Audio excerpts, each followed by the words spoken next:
മോനെ രാഹുലെ, നിന്റെ മുത്തശ്ശി ഇന്ദിരാഗാന്ധി എങ്ങനെ മരിച്ചത് നിനക്കറിയാലോ? അതേ അനുഭവം നിനക്കും വേണോ? അത് വേണ്ട എന്നുണ്ടെങ്കിൽ ഈ പറഞ്ഞ എല്ലാ പരിപാടിയൊന്നും അങ്ങോട്ട് മാറി നിന്നോളാം. ഇതാണ് നമ്മുടെ രാഹുൽ ഗാന്ധിക്ക് വന്നിട്ടുള്ള ഏറ്റവും റീസെൻ്റ് ആയിട്ട് വന്നിട്ടുള്ള ഒരു ത്രെട്ട് എന്ന് തന്നെ നമ്മൾ പറയണം.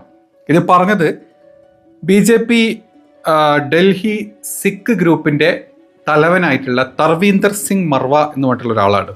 മാറവ എന്തോ ഒരാൾ.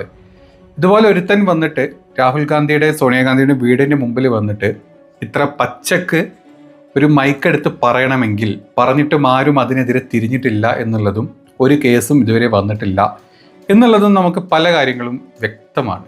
എന്താണെങ്കിലും ഈ പറഞ്ഞ വൃത്തികെട്ടവൻ്റെ വായിക്കൂടെ വന്നിട്ടുള്ള വാക്കുകളൊന്ന് കേട്ടു നോക്കാം.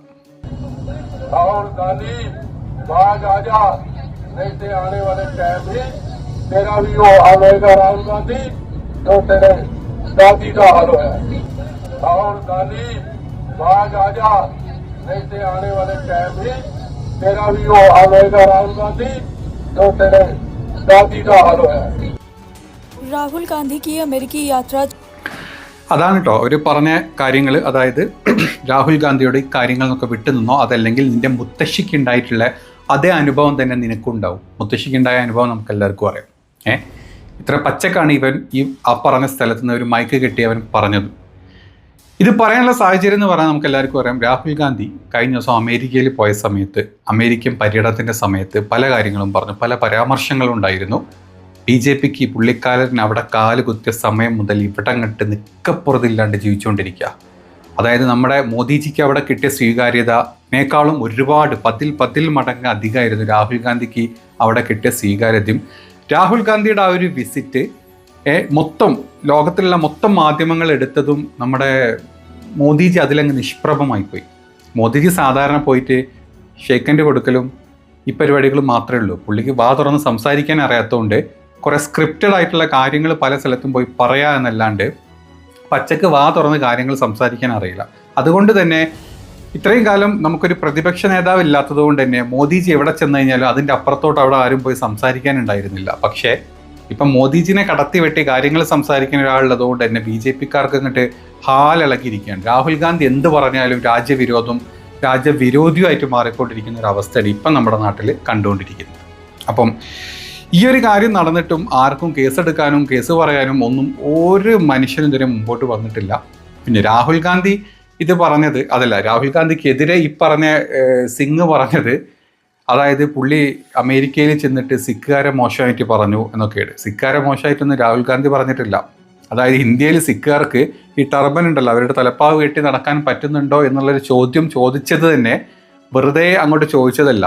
നമ്മുടെ ഇന്ത്യയിൽ RSSൻ്റെ ഒരു അജണ്ട ഉണ്ട്. പല സംസ്ഥാനങ്ങളിലും പല ഭാഷകളും പല എന്താ പറയുക, നമ്മുടെ ഈ ഹിജാബിൻ്റെ ഒക്കെ സംഭവങ്ങൾ നമുക്ക് എല്ലാവർക്കും അറിയാം. അങ്ങനത്തെ കുറേ കാര്യങ്ങൾ, കുറേ മറ്റ് മതങ്ങളുടെ ആചാരങ്ങളും മറ്റ് പല ഭാഷകളും പല സംസ്ഥാനങ്ങളെയും ഈ BJP അല്ലെങ്കിൽ RSS സംഘപരിവാർ ആളുകൾ ഈ തരം താത്തി കെട്ടിക്കൊണ്ടിരിക്കുന്ന പരിപാടികൾ നാട്ടിൽ നടക്കുന്നുണ്ട്. അപ്പം അതിൻ്റെ ഭാഗമായിട്ട് തന്നെ ഇങ്ങനത്തെ കുറേ വിവാദങ്ങളും ഉണ്ടാകുന്നുണ്ട്. ഈ വിവാദങ്ങളെ ചൂണ്ടിക്കാട്ടി രാഹുൽ ഗാന്ധി പറഞ്ഞതാണ് ഇപ്പം നമ്മുടെ BJP സിഖുകാർക്ക് അങ്ങോട്ട് കൊണ്ടത്. അതല്ലാണ്ട് യഥാർത്ഥ സിഖുകാരന് എവിടെ ഒരു കൊള്ളലുമില്ല എന്ന് നമുക്ക് വ്യക്തമായിട്ട് അറിയാം.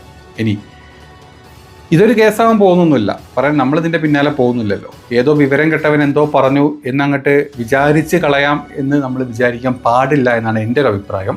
കാരണം രാജീവ് ഗാന്ധിയുടെയും ഇന്ദിരയുടെ ഒക്കെ അവസ്ഥ നമുക്കറിയാം. അപ്പം രാഹുൽ ഗാന്ധിയുടെ അച്ഛനും മുത്തശ്ശിയും ഒക്കെ കൊല്ലപ്പെട്ടത് നമുക്കറിയാം. ഇവന്മാരുടെ തലയിൽ വിവരമില്ല, ചാണകമാണ്. എന്ത് ചെയ്യും, എങ്ങനെ, എപ്പം ചെയ്യും നമുക്കറിയില്ല. രാഹുൽ ഗാന്ധി ആണെങ്കിൽ പ്രത്യേകിച്ച് ഒരു എക്സ്ട്രാ സുരക്ഷ ഒന്നും ഇല്ലാണ്ട് തോന്നിയ പോലെ ഇറങ്ങി നടക്കുന്ന ഒരാളാണ്. അതുകൊണ്ട് സൂക്ഷിക്കണം എന്നാണ് എനിക്ക് തോന്നുന്നത്. നിങ്ങളുടെ അഭിപ്രായങ്ങൾ പറഞ്ഞാൽ, ഞാൻ പറഞ്ഞുകൊണ്ട് ഇപ്പോൾ രാഹുൽ ഗാന്ധി എന്താ പറയുക സൂക്ഷിക്കാൻ പോകുന്നില്ല നമുക്ക് എല്ലാവർക്കും അറിയാം. പക്ഷേ കഴിഞ്ഞ കുറച്ച് കാലം മുമ്പ് 2018 തോന്നുന്നുണ്ട്, ശശി തരൂരിന് ഒരു പ്രസ്താവന ഉണ്ടായിരുന്നു, അതായത് മോദിക്കെതിരെ. Mr. Modi, he says, is like a scorpion sitting on a shivling. You cannot remove him with your hand.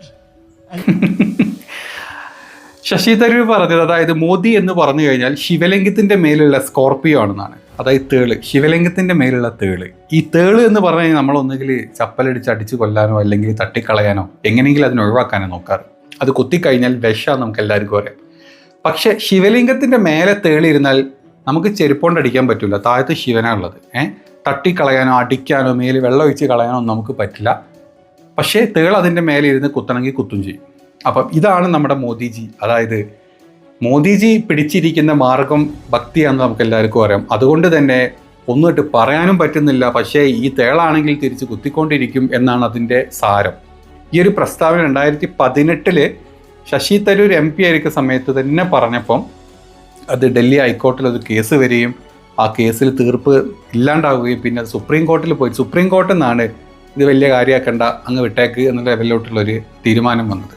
അപ്പം ആ ഒരു പരാമർശത്തിൽ തന്നെ നമ്മുടെ ശശി തരൂരിനെ പോയിട്ട് MP പിടിച്ചിട്ട് ഇവർ ഇത്രയും ഒരു കേസിലോട്ട് കൊണ്ടിട്ടിരുന്നെങ്കിൽ അതേ സ്ഥാനത്ത് പ്രതിപക്ഷ നേതാവായി, അതായത് നമ്മുടെ പ്രധാനമന്ത്രിയുടെ അതേ കാറ്റഗറിയിൽ തന്നെ നിൽക്കുന്ന പ്രതിപക്ഷ നേതാവിൻ്റെ ജീവൻ വരെ ഈ നമ്മൾ തീർക്കും, നമ്മളങ്ങോട്ട് തീർക്കും, നമ്മൾ ഇല്ലാണ്ടാക്കും എന്ന് പറഞ്ഞ ഈ പറഞ്ഞ സിംഗിൻ്റെ ഒക്കെ ഒരു അവസ്ഥ നമ്മളങ്ങ് വെറുതെ വിടരുത്. ഇങ്ങനത്തെ ആൾക്കാർക്കൊക്കെ എതിരെ കേസോ കാര്യങ്ങളോ എന്താണെന്ന് വെച്ചാൽ കൊടുത്തിപ്പന്മാരൊക്കെ പൂട്ടണം.